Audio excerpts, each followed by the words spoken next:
In nomine Patris et Filii et Spiritus Sancti. Amen. Pater noster qui es in celi, sanctificetur nomen tuum, adveniat regnum tuum, fiat voluntas tua sicut in cielo et in terra. Pane nostrum quotidianum da nobis hodie, et dimitte nobis debita nostra, sicut et nos dimittimus debitoribus nostris, et ne nos inducas in tentationem, sed libera nos a malo. Amen.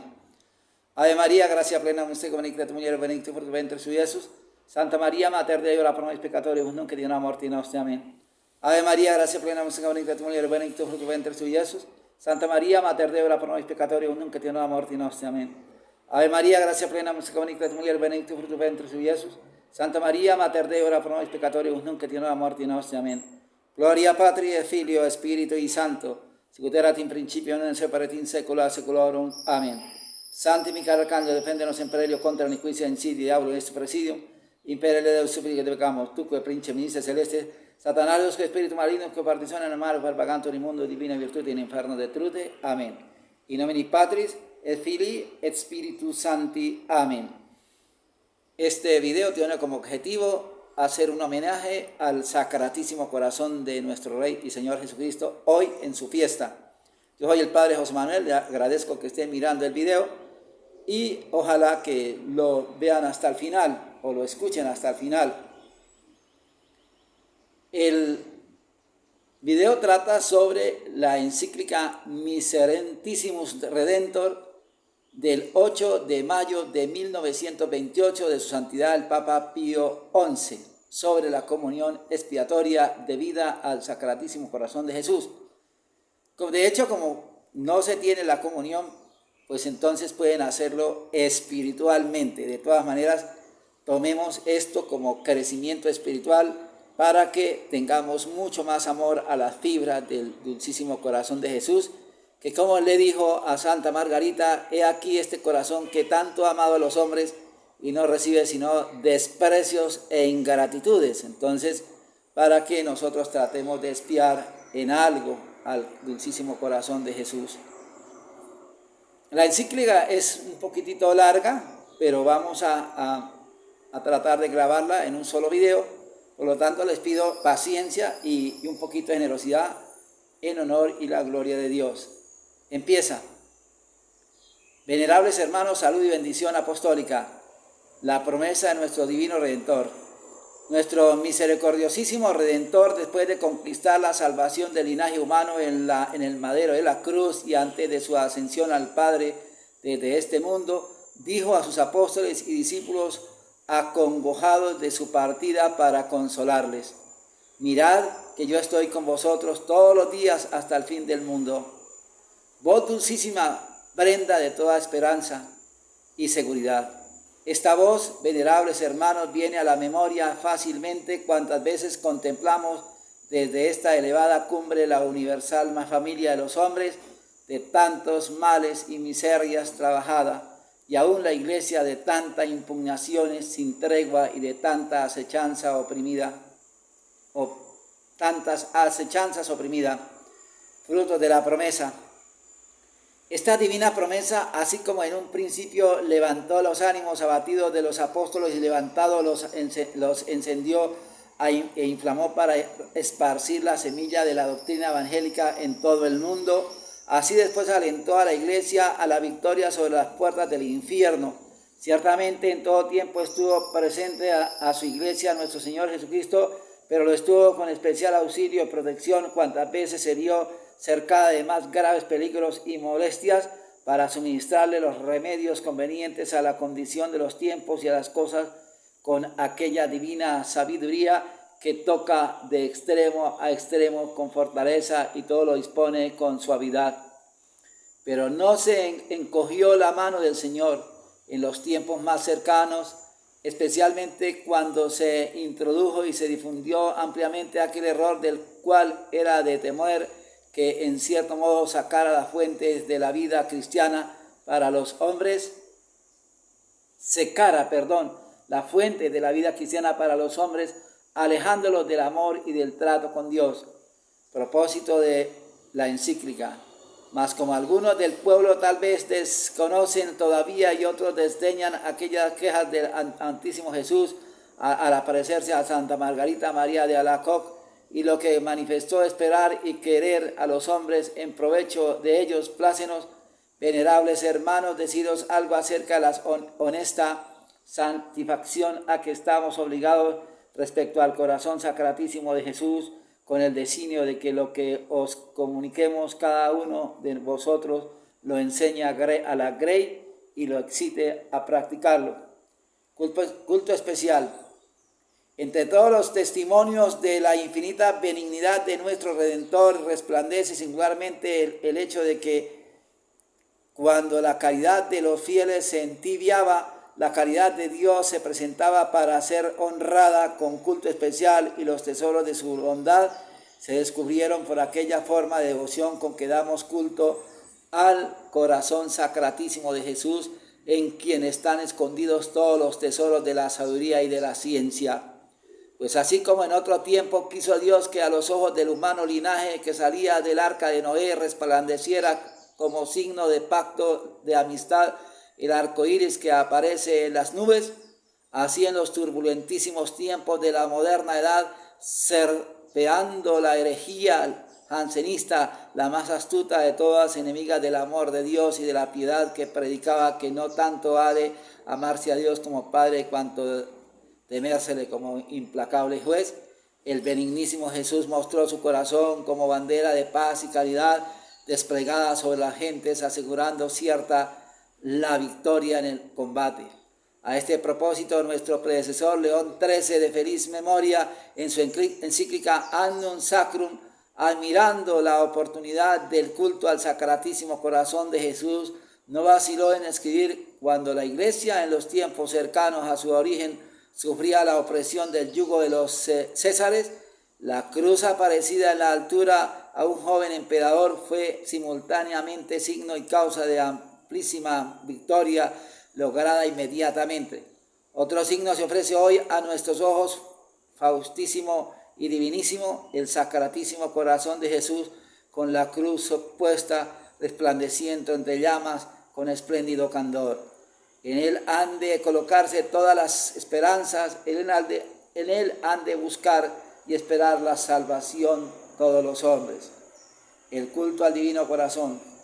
Y con razón, venerables hermanos, pues en este faustísimo signo y en esta forma de devoción consiguiente, no es verdad que se contiene la suma de toda la religión y con ella las normas de vida más perfecta, como que más expeditamente conduce a los ánimos a conocer íntimamente a Cristo Señor nuestro, y los impulsos a amarlo más vehementemente y a imitarlo con más eficacia?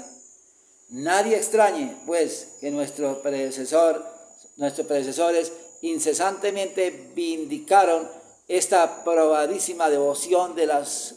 recriminaciones de los calumniadores, y que la ensalzaron con sumo elogio y solicitosamente la fomentaran conforme a las circunstancias.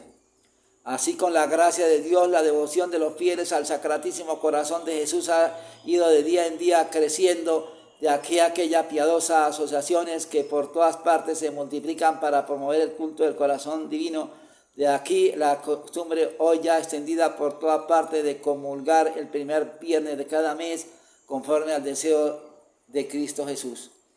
Consagración. Mas entre todo cuanto propiamente atañe al culto del Sacratísimo Corazón, descuella la piadosa y memorable consagración con que nos ofrecemos al corazón divino de Jesús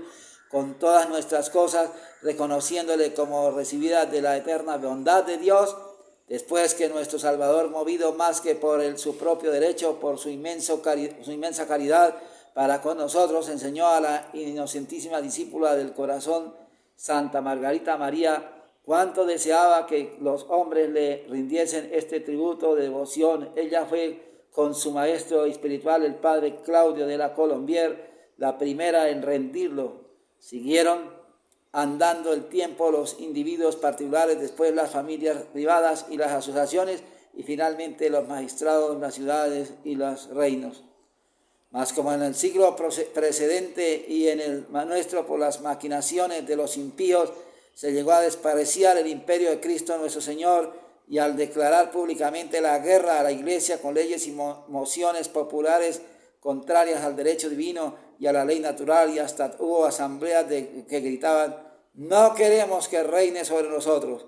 Por esta consagración que decíamos, la voz de todos los amantes del corazón de Jesús prorrumpía unánime, oponiendo acérrimamente para vindicar su gloria y asegurar sus derechos. Es necesario que Cristo reine, venga a su reino, de lo cual fue consecuencia feliz que todo el género humano que por innato derecho posee Jesucristo, único en quien todas las cosas se restauran, al empezar este siglo se consagraran al Santísimo Corazón por nuestro predecesor León XIII, de feliz memoria, aplaudiendo el orbe cristiano. Fiesta del Cristo Rey y su imperio. Comienzos tan faustos y agradables nos, como ya dijimos en nuestra encíclica Quas Pirimas, ascendiendo a los deseos y a las preces reiteradas y numerosas de obispos fieles y con el fervor de Dios completamos y perfeccionamos cuanto al tiempo del año jubilar, instituimos la fiesta de Cristo Rey y su solemne celebración en todo el orbe cristiano. Cuando eso hicimos, no solo declaramos el sumo imperio de Jesucristo sobre todas las cosas, sobre la sociedad civil y la doméstica y sobre cada uno de los hombres, mas también presentíamos el júbilo de aquel faustísimo día en que el mundo entero espontáneamente y de buen agrado aceptará la dominación suavísima de Cristo Rey. Por esto ordenábamos también que en el día de esa fiesta se renovase todos los años aquella consagración para conseguir más cierta y abundantemente sus frutos y para unir a los pueblos todos en el vínculo de la caridad cristiana y la conciliación de la paz en el corazón de Cristo Rey de Reyes y Señor de los que dominan. Deber de la reparación y la expiación. A estos deberes, especialmente a la consagración tan fructífera y confirmada en la fiesta de Cristo Rey, necesario es añadir otro deber, el de que un poco más por extenso queremos, venerables hermanos, hablaros en las presentes letras. Nos referimos al deber de tributar al Sacratísimo Corazón de Jesús aquella satisfacción honesta que llaman reparación. Si lo primero y principal de la consagración es que el amor del Creador responda al amor de la criatura, siguiendo espontáneamente el otro deber, el de compensar las injurias de algún modo inferidas al amor increado, si fue desdeñado por el olvido, con el olvido, o ultrajado con la ofensa, a este le llamamos vulgarmente reparación. Y si unas mismas razones nos obligan a lo uno y a lo otro, con más apremiante título de justicia y amor, estamos obligados al deber de reparar y expiar de justicia en cuanto a la expiación de la ofensa hecha a Dios por nuestras culpas y en cuanto a la reintegración del orden violado, de amor en cuanto a padecer con Cristo paciente y saturado de oprobios y según nuestra pobreza ofrecerle algún consuelo. Pecadores como somos todos, abrumados de muchas culpas, no hemos de limitarnos a honrar a nuestro Dios y con solo aquel culto con que adoramos y damos a los obsequios debidos a su majestad suprema, o reconocemos suplicante su absoluto dominio, o alabamos con acciones de gracia su largueza infinita, sino que además de esto es necesario satisfacer a Dios, juez justísimo por nuestros innumerables pecados, ofensas y negligencias. A la consagración pues con que nos ofrecemos a Dios y somos llamados santos de Dios, con aquella santidad y firmeza que, como dice el angélico, son propias de la consagración, ha de añadirse la expiación con que totalmente se extingan los pecados, no sea que la santidad de la divina justicia rechace nuestra indignidad impudente y repulse nuestra ofrenda, siéndole ingrata en vez de aceptarla como agradable. Este deber de expiación a todo el género humano incumbe, pues, como sabemos por la fe cristiana, después de la caída miserable de Adán, el género humano inficionado de la culpa hereditaria se sujetó a las concupiscencias y míseramente depravado, habían merecido ser arrojados a las ruinas sempiternas del infierno. Soberbios filósofos de nuestros tiempos, siguiendo el antiguo error de Pelagio, estos niegan, blasonando de cierta virtud innata en la naturaleza humana, que por sus propias fuerzas continuamente progresa a perfección cada vez más alta. Pero estas invenciones del orgullo rechaza el apóstol cuando nos advierte que éramos por naturaleza hijos de la ira. En efecto, ya desde el principio los hombres en cierto modo reconocieron el deber de aquella común expiación y comenzaron a practicarlo guiados por cierto natural sentido, ofreciendo a Dios sacrificios aún públicos para aplacar su justicia. Necesidad de la reparación de Cristo por nosotros. Pero ninguna fuerza creada era suficiente para expiar los crímenes de los hombres si el Hijo de Dios no hubiera tomado la humana naturaleza para repararla. Así lo anunció el mismo Salvador de los hombres por los labios del sagrado salmista, cuando dice: hostia y oblación no quisiste, mas me apropiaste cuerpo, holocausto por el pecado no te agradan. Entonces dije: heme aquí. Y ciertamente Él llevó nuestras enfermedades y sufrió nuestros dolores, herido fue por nuestras iniquidades y llevó nuestros pecados en su cuerpo sobre el madero,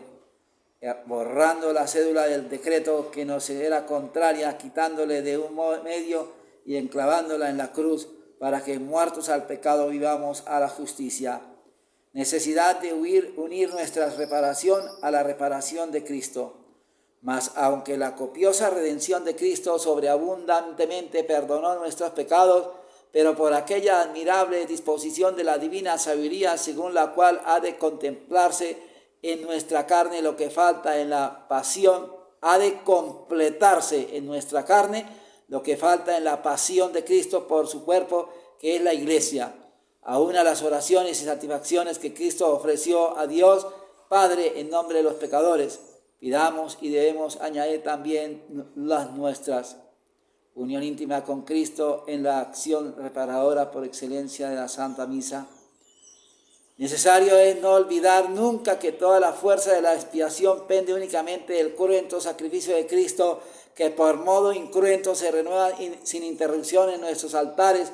pues ciertamente una y la misma es la hostia. El mismo es el que ahora se ofrece mediante el ministerio de los sacerdotes, que el que antes se ofreció en la cruz. Solo es diverso el modo de ofrecerse. Concilio de Trento. Por lo cual debe unirse con este augustísimo sacrificio eucarístico la inmolación de los ministros y de los otros fieles, para que también se ofrezcan como hostias vivas, santas y agradables a Dios. Así no duda afirmar San Cipriano que el sacrificio del Señor no se celebra con la santificación de vida, sino corresponde a la pasión nuestra, oblación y sacrificio. Por ello nos amonesta el apóstol que, llevando en nuestro cuerpo la mortificación de Jesús y con Cristo sepultados e injertados en él, no solo semejanza de su muerte, crucifiquemos nuestra carne con sus vicios y concupiscencias, huyendo de lo que en el mundo es corrupción de concupiscencia, sino que en nuestros cuerpos se manifieste la vida de Jesús, y hechos partícipes de su eterno sacerdocio, ofrezcamos dones y sacrificios por los pecados. Ni solamente gozan de la participación de este misterio sacerdocio, de este deber de satisfacer y sacrificar aquellos de quienes nuestro Señor Jesucristo se sirve para ofrecer a Dios la oblación inmaculada desde el oriente hasta el ocaso en todo lugar, sino que toda la grey cristiana, toda la iglesia llamada con razón por el príncipe de los apóstoles San Pedro, linaje escogido, real sacerdocio, debe ofrecer por sí y por todo el género humano sacrificios por los pecados, casi de la misma manera que todo sacerdote y pontífice tomado entre los hombres a favor de los hombres es constituido en lo que toca a Dios. Y cuanto más perfectamente respondan al sacrificio del Señor nuestra oblación y sacrificio, que es inmolar nuestro amor propio y nuestras concupiscencias y crucificar nuestras carnes con aquella crucifixión mística de que habla el apóstol, tanto más abundante frutos de propiciación y de expiación para nosotros y para los demás percibiremos. Hay una relación maravillosa de los fieles con Cristo semejante a la que hay entre la cabeza y los demás miembros del cuerpo, y asimismo una misteriosa comunión de los santos que por la fe católica profesamos, por donde los individuos y los pueblos no solo se unen entre sí, mas también con Jesucristo, que es la cabeza del cual todo el cuerpo compuesto ya y bien ligado por todas las coyunturas según la operación proporcionada de cada miembro, recibe aumento propio, edificación en amor, edificándose en amor, lo cual el mismo mediador de Dios y de los hombres, Jesucristo, próximo a la muerte, lo pidió al Padre y dijo: yo en ellos y tú en mí, para que sean consumados en la unidad. Así pues, como la consagración profesa y afirma la unión con Cristo, así la expiación da principio a nuestra unión, a esta unión, borrando las culpas, la perfecciona, participando de sus padecimientos y la consuma, ofreciendo sacrificios por los hermanos. Tal fue ciertamente el designio del misericordioso Jesús cuando quiso descubrirnos su corazón con los emblemas de su pasión, y echando de sí llamas de caridad que miraban de una parte la malicia infinita del pecado, y admirando de otra la infinita caridad del Redentor, más vehementemente detestásemos el pecado y más ardientemente correspondiésemos a su caridad. Comunión reparadora, hora santa. Y en verdad el culto al Sacratísimo Corazón de Jesús tiene la primacía y la parte más principal, el espíritu de expiación y reparación. Ni hay nada más conforme con el origen, índole, virtud y práctica propia de esta devoción, como la historia y la tradición, la Sagrada Liturgia y las actas de los sumos pontífices confirman. Cuando Jesucristo se apareció a Santa Margarita María, predicándole la infinitud de su caridad, juntamente como apenado se queja de tantas injurias como recibe de los hombres, por estas palabras que habían de grabarse en las almas piadosas, de manera que jamás se olvidaran. He aquí este corazón que tanto ha amado a los hombres y de tanto beneficio los ha colmado, y que en pago a su amor infinito no haya gratitud alguna, sino ultrajes, a veces aún de aquellos que están obligados a amarle con especial amor. Para reparar estas y otras culpas, recomendó, entre otras cosas, que los hombres comulgaran con ánimo de expiar, que es lo que llaman comunión reparadora, y las súplicas y preces durante una hora,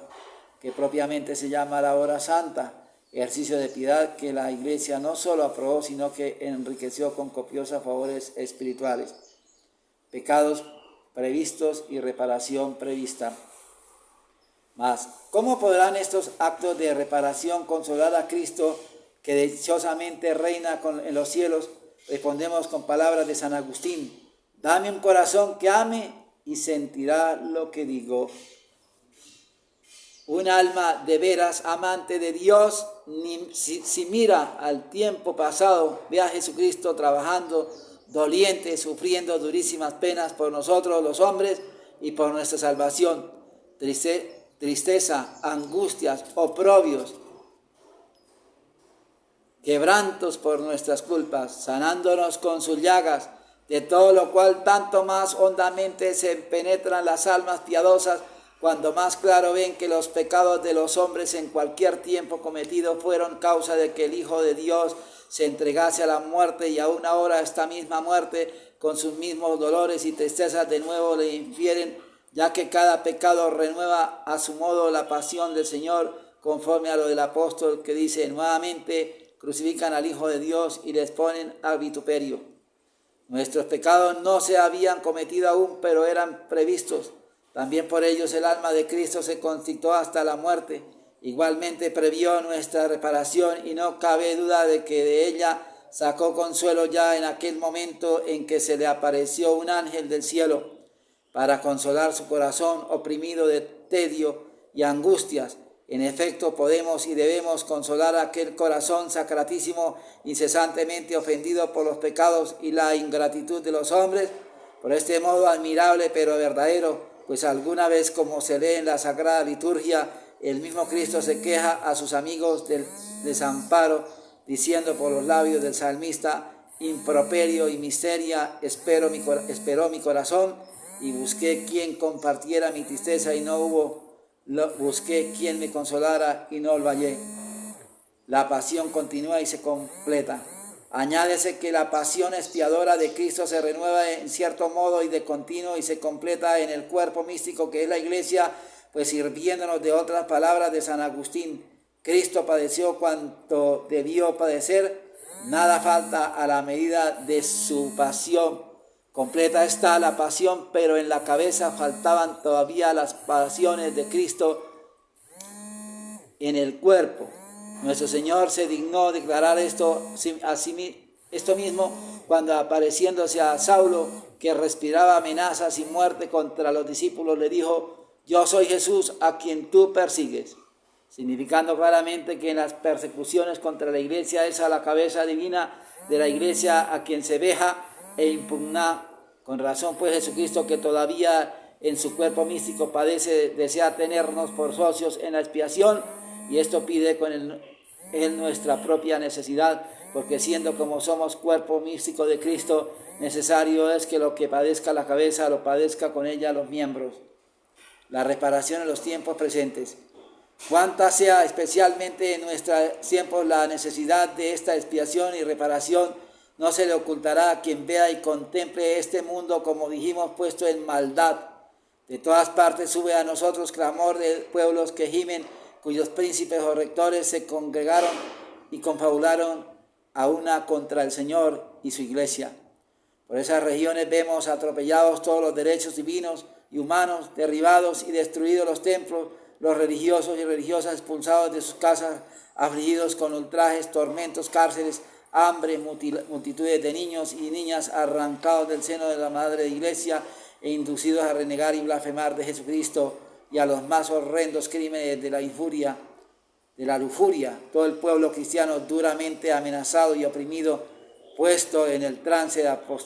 apostatar de la fe o de padecer muerte crudelísima. Todo lo cual es tan triste que por estos acontecimientos parecen manifestarse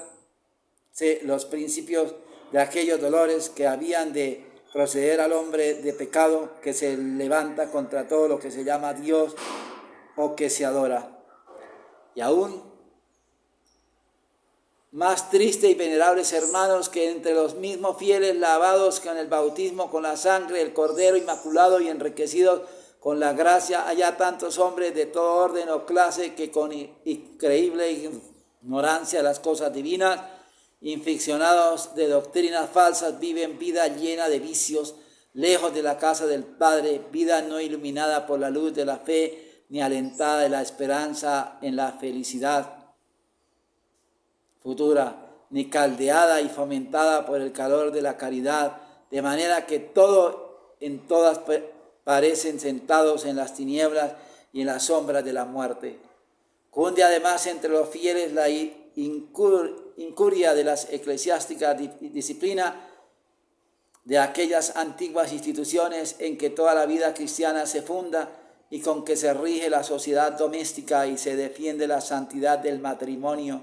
menospreciada totalmente o depravada con muelles halagos de la educación de los niños, aún negada a la Iglesia la facultad de educar a la juventud cristiana, el olvido deplorable del pudor cristiano en la vida y principalmente en el vestido de las mujeres, la codicia y desenfrenada de las cosas perecederas, el ansia desapoderada de aura popular, la difamación de la autoridad legítima y finalmente el menosprecio de la palabra de Dios, con que la fe se destruye o se pone al borde de la ruina. Forman el cúmulo de estos males la pureza y la necesidad de los que forman el cúmulo de estos males la pereza y la necedad de los que durmiendo o huyendo como los discípulos vacilantes en la fe, míseramente desamparan a Cristo, oprimido de angustias o rodeados de los satélites de Satanás, no menos que la perfidia de los que a imitación del traidor Judas o temerarias o sacrílegamente comulgan o se pasan a los campamentos enemigos volviéndose herejes. Y así aún involuntariamente se ofrece la idea de que se acercan los tiempos vaticinados por nuestro Señor, y porque abundó la iniquidad, se enfrió la caridad de muchos. El delito y la gracia, ejercicios de reparación. Cuanto fieles mediten piadosamente todo esto, no podrán menos de sentir encendidos en amor a Cristo, apenado el ansia ardiente de expiar sus culpas y las de los demás, de reparar el honor de Cristo, de acudir a la salud eterna de las almas. La palabra del apóstol, donde abundó el delito, sobreabundó la gracia, de alguna manera se acomodan también para describir nuestros tiempos, pues si bien la perversidad de los hombres sobremanera crece, maravillosamente crece también, inspirando el Espíritu Santo el número de los fieles de uno y otro sexo, que con resuelto ánimo procuran satisfacer el corazón divino por todas las ofensas que se hacen y aún no dudan ofrecerse a Cristo como víctima.